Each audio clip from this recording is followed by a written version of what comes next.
Contrary to popular belief, living in Indiana, it's not that glamorous.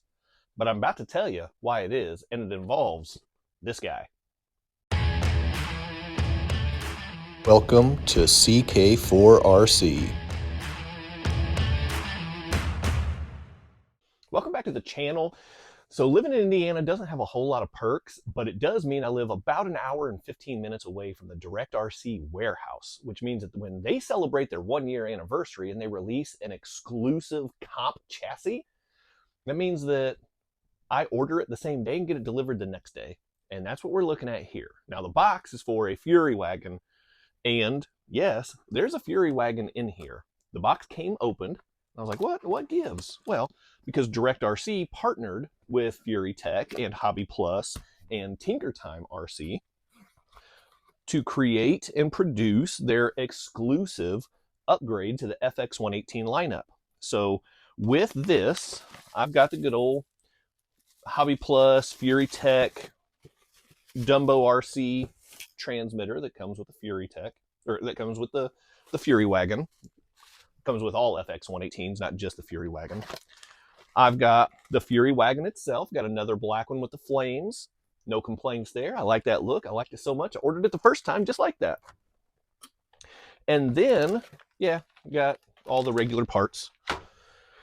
But this is where it gets real interesting, because on top of all of that, there's a bag of goodies in here. And then also just some more goodies.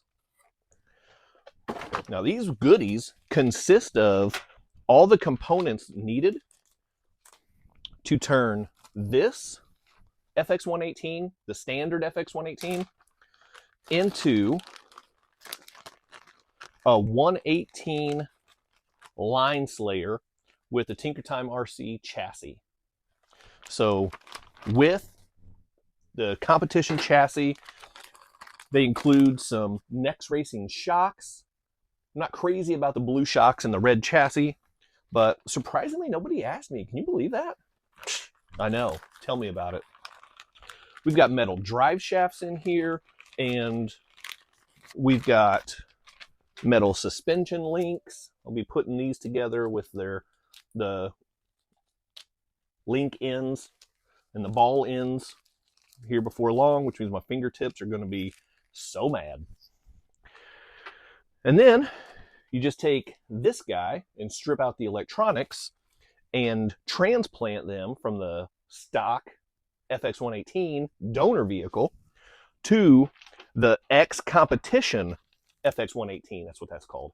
So I'm going to start tooling on this thing and start getting it put together. And I'll be back. Let's see what it looks like, and let's see what it's capable of. Here we go. Okay, so I decided not to do a full-on build video because I figured that this would be pretty standard and be pretty boring footage. And then once I realized that a build video is exactly what is needed, I was a little bit too far along to go back and start over. So I'm going to show you where I'm at right now and what I've run into so far. So as you can see, let me get my finger pointer. As you can see, these bags are each individually numbered. Hardware is all separated by size and style and everything else. And so that would lead you to believe that maybe there's some instructions that tells you which bag is for which part. Or maybe the numbers are in sequential order to where you start with bag 1 and go to bag 2 and bag 3, bag 4. But that's not the case.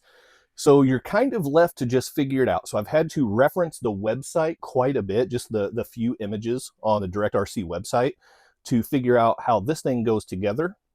And I think I've got it, and I'm feeling pretty good about it. So I've got it in 2 main parts right now because a very specific reason I haven't screwed it all together yet.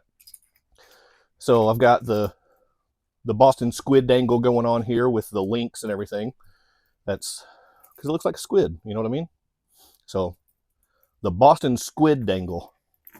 Anyway, so I've got this. I went ahead and I put the skid and the 4 suspension links attached to the skid on here, and then the other 2 suspension links, which this one's loose, it's flopping around. I didn't mount it upside down. It just looks that way because it's flopping around. So I've got those mounted to the chassis rail itself. So that's one side, and I left it this way so that I can get the electronics and drop them right down in there where they go. Easy peasy, lemon squeezy. And then over here, I've got a very outnumbered Boston squid dangle. But anyway, I've got the support beam right here, and then the roof, and then the ESC tray right there. So the reason I left the skid plate on this side and I have these things on this side is because if I attach this to this, then that's going to limit my access down here to the skid. So I want to leave this on the opposite chassis frame rail. So then that way I can attach something down here if I need to. And then I've got this guy right here. I can still access these things nice and easy without causing limitations to my accessibility. So that's why I still have these in two separate pieces right now. By the way, I don't think I mentioned, this is battery on axle. So the servo is going to mount right here at an angle on the side of the front axle. And then this attaches here to strap the battery in for a battery on axle. So that's pretty solid. I really like that design choice. And at first, I was kind of upset about these blue Nex racing shocks, but I got to stick with my blue branding strategy, So actually, I'm not even mad about this. And I think it'll give my XComp build a little unique personality all on its own. So that's where the build stands as of right now. The other thing I should note is all of this hardware is separated. Like I said, they're separate bags, numbered. They're separated by size and type and everything else. You see some of them are self-tapping because you need to go through the chassis and tap into the 3D printed pieces, and they've been working perfectly. Some of them are not self-tapping because they go directly into something that's not 3D printed, such as that. But what I've had to do is really try to evaluate whenever I'm attaching pieces, which screws are used to attach which things. So I've had to use a process of elimination by looking at the bags. It's like, okay, well, there's 4 of these size. That's not really long enough to go through and attach links. They're also really skinny, so it's not those. These are close, but not quite right. And so just going through and looking, and I ended up, now this bag is a mishmash at this point. One thing I should also note is that there are not a lot of spare parts with this build. So be sure you take your time, have magnets laying around, so if you drop anything, you can retrieve it quickly. But so far, these are all the spare parts that I have amassed, which is about, like 6 things. So not a lot of spare pieces. I was really worried I might break one of these rod ends whenever I was putting the ball ends in there. Luckily, I didn't do that. I have dropped a few things. Luckily, I've been able to find them, so that has gone fairly well. And now where I'm at right now is it's time to strip the donor truck. So I've got to get the wheels and tires out of the way. I've got to get these axles out of here. I'm going to keep the axles. I need the axles. But I'm going to get rid of this servo. I actually have a torque servo made for the FX118. So I'm going to upgrade the stock servo right off the bat and throw in a torque servo for that. Don't need these shocks. Don't need the drive shafts, don't need the suspension links. By the way, these are high clearance suspension links in case you didn't pick up on that when I was showing them. So high clearance metal suspension links come with the kit. That is a really nice touch. I will pull out these electronics here. And then again, the electronics, something I'm going to stick on the bottom of the roof. The other one goes right here on probably the ESC tray. So that is where those things will go. Not worried about these shocks, but I'll strip the rear axle as well. And that's going to be it. Stock axles. I'll use the wheels and tires for now just to keep things simple and easy, but the first thing I'm going to do is switch these out. So stock axles, wheels and tires, motor, transmission, technically servo, but I already have one, so I'm not going to use this one, ESC, and then the Bluetooth. So that is what I have left to get this thing buttoned up. So I'm going to get to work on that, start stripping this so I can start marrying these two rigs and get something operational. And then I'm going to run this thing and I'm going to see how it does. So thanks for sticking around. And yeah, here we go. Back to work. I will be back with some more progress in 3, 2, 1. Sometimes progress just looks like more of a mess. This actually came apart really nice and smoothly. No surprise there. These things are just built so well and logically. So I've got the front axle stripped, I've got the rear axle stripped. I still have to get the drive shafts off of the axles because I've got the metal drive shafts to replace the plastic stock ones. So still have to do that. And then I went ahead and stripped the electronics, the transmission, the motor, all that good stuff. And then I just happened to have the correct torque laying around on hand because I mean, I buy parts and I just have a ton of parts all over the place. So this is coming along pretty quickly. The teardown was super easy. So now I just have to marry this stuff to this, and then I'll have a running XComp rig. So let me see if I can just try this. No, that didn't work. How's that work so easy for Kevin Talbot? What about the axles? Can I do that? Nope. Huh. I don't know. All right, try it with the servo. Boom, baby! Finally, it worked. And I've got quite possibly the first completely finished FX118 XComp rig on the planet. How about that, huh? Had a few hiccups with it, but here she is. How about it? Look how stripped down the donor rig is now. Ended up having to use a few more things than I expected, but whatever. Get that out of the way. Ain't nobody trying to mess with that old school Fury Wagon, not when I've got the XComp. X-Competition is what they call it. Shocks are a little stiff, but nothing I can't work with. Okay, let's get in here for a little bit more of a close-up on this thing. So you can see here it's got a 10-degree angled skid, but flat skid on the top here. That way your electronics aren't cockeyed in there. Still running the stock wheels and tires just for now, just to get this thing up and running. I'll worry about those, I don't know, like tomorrow or the day after that. So overall, it was not that bad of a build. It did take me a little while. I did run into a couple hiccups. The electronics are super slammed in here. You can kind of see that the ESC right here is crammed and pinched, and the two-sided tape is kind of coming off on this side because it's pinched up here from the transmission because there's not quite enough space. You've got the Next Racing shocks are super nice and smooth. The high clearance links, the metal drive shafts, everything's looking good there.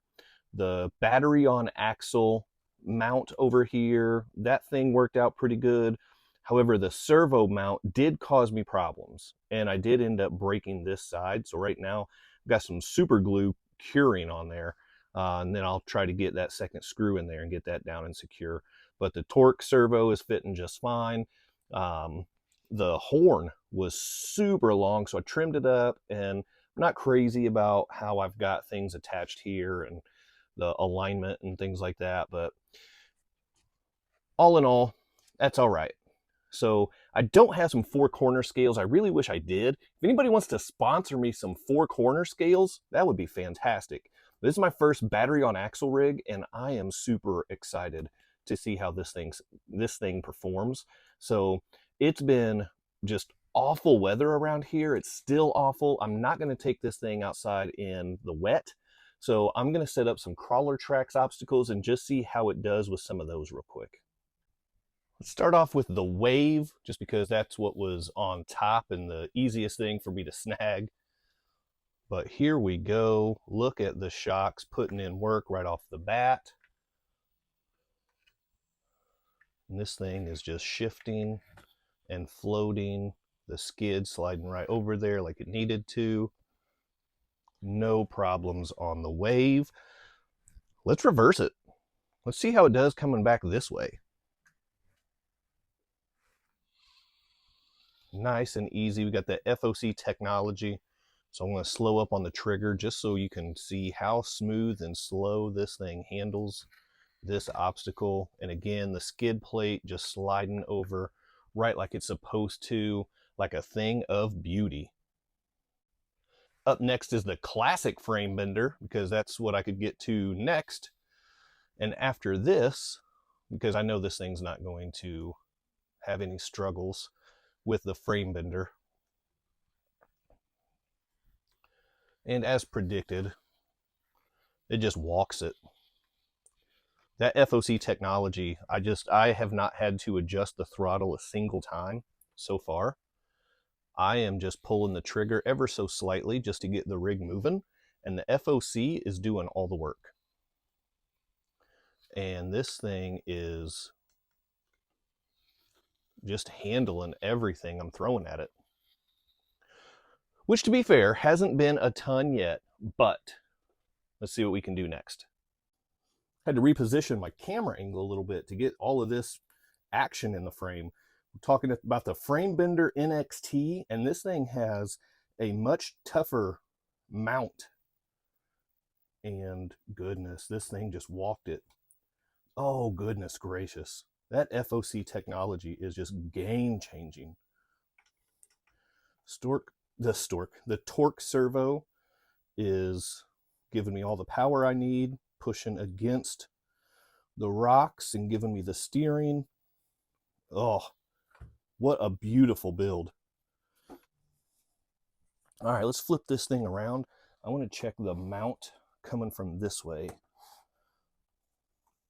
I don't want to start with the front wheels on there. I want to see a full-on mount. Front wheels just grabbed and pulled right over. Oh, goodness. That is the smoothest mount I have had on any vehicle on this obstacle. And this obstacle is the toughest crawler tracks crawler obstacle that you can get.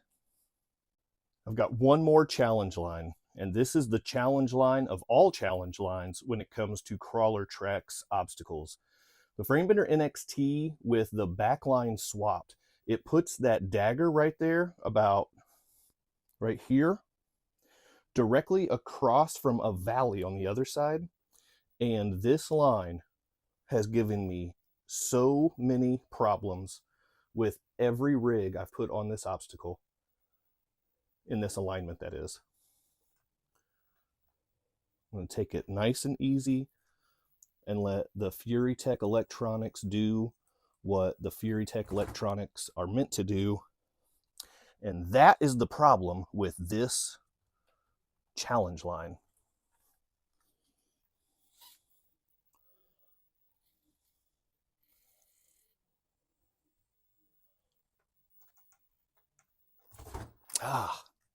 That dip is so brutal. All right, take two on this obstacle. I've got another tactic that I can use when it comes to this dagger right here. And it's a little bit cheating. You just get here and then gun it. And then try to have a little bit more control than that. So that is that's kind of the cheater tactic, because you are mitigating your rigs' flex capabilities and bouncing over the obstacle. So it's totally cheating, but as you can see, as long as you control it, you can make it work. Just like that. Totally cheating, but I made it work. All right, now let's try this mount, because this mount right here adds a whole different degree of difficulty, because it's got this right here on this side, and it's got the same thing on the other side, so you got to get up over that lip. And it has caused many of my trucks problems in the past right here, because the rear tires just have a hard time gripping there for some reason. And the front tires, they don't quite get over this ridge to grab on and pull the rear tires over. But a little bit of a throttle, when in doubt, throttle it out, you know what I mean? It's been my motto. I don't know if I can do this slow, go in this direction, but we'll see what happens. Well, I think if I'd have been lined up a little bit better, it might have actually worked. But my left front tire, not only did it fall down in that little valley on the other side, it fell down between the two tracks. Not sure what's going on now. I can't get anywhere.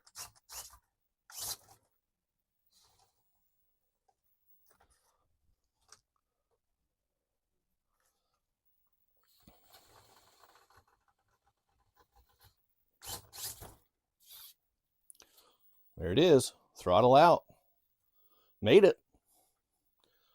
It wasn't the prettiest, most genuine crawler approach to an obstacle, but I got through it. So there it is, the FX118 X competition rig. What do you think?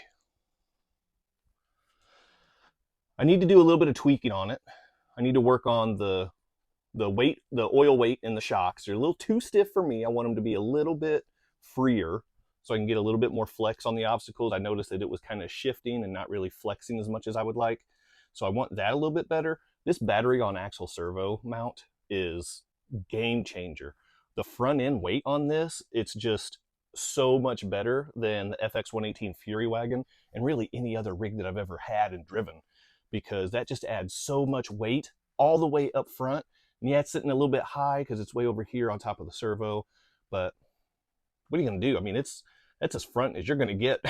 So I could throw some more brass on here. Well, some brass because there's none. I could throw some, portal covers over here, get some brass rings in the wheels, and I could do some things to change this around a little bit, and I will. I'm definitely going to experiment with this thing, but I really wanted to get it built first, and I wanted to get it built kind of box stock, because this is what you get, and it's really good. I'm not the biggest fan of the appearance of this chassis,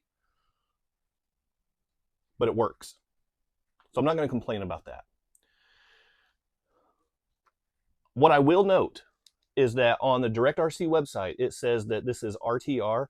This is not RTR. It comes with an FX118 Fury Wagon RTR, but this is hardly RTR. I've been working on this thing for pretty much the whole day to get it up and running, and I've had a couple hiccups with the breaking of the servo mount and things along those lines, but all in all, it went really smoothly, and it still took me most of the day to get this thing, to get the other one stripped and get this one built. So they do have it listed as an RTR. It is not an RTR. It is a kit, but it comes with an RTR truck. So if you want to get the kit and just have the truck, I mean, yeah, it's RTR. You can pull the truck out and drive it. But if you want to drive the XComp, you have to build it. So I do want to clarify that from the website, because when I got this and it came in the Fury Wagon box, I was a little confused. And then I opened it up and I saw the Fury Wagon sitting pretty, and I saw this and a bunch of bags. So many bags, by the way. so many bags. But anyway, back to the point, not RTR, but it's so good. I cannot wait to get some better wheels and tires on this thing and mess with these shocks a little bit and get the Bluetooth open and mess with the settings in here, get this thing dialed in, because this thing is going to be killer. And I can't wait to take this to my next comp and see how it does, because I have a feeling it's going to do really good, like really good. So let me know what you think down in the comments. Do you have an FX118? Do you have a Fury Wagon? Do you have a Katana? Do you have a Cayman Pro? Do you have an Evo Pro? What's your preference on those rigs? And what do you think of the XComp? I'm calling it the XComp. It's X Competition on their website, but I like XComp, so that's what I'm calling it. What do you think of this thing? The frame is it's a partnership with TinkerTime RC. So TinkerTime RC with the chassis and with the 3D printed parts. Leave me a comment down below. Let me know what you think. Hit that quadfecta before you go. Like, subscribe, comment, and share. Do all those things. Check out DirectRC Furitek USA to get one of these things. Go to crawlertracks.com or thehangerrc.com to get crawler tracks obstacles. I've got a discount code down in the description. You can get 10% off your order from them. Go to Only RCs. There it is. It's so hard for me to get that inverted point right.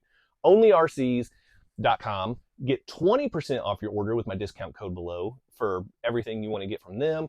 They've got awesome RC, just all kinds of RC gear. They've got CK4 RC gear. Now they're partnered up with Mount Olympus, so they have some Mount Olympus shirts available now as well. Check them out, save some money. Keep doing RC stuff. I'll see you next time. Big time thank you to my members and channel partners, and if you would like to join the ranks, click on that join button for exclusive content, never before seen videos, early access to videos, and other exclusive content, pictures, polls, and having an active voice in what comes next on the channel. So appreciate the support. Click on that join button, and thank you so much to the channel members.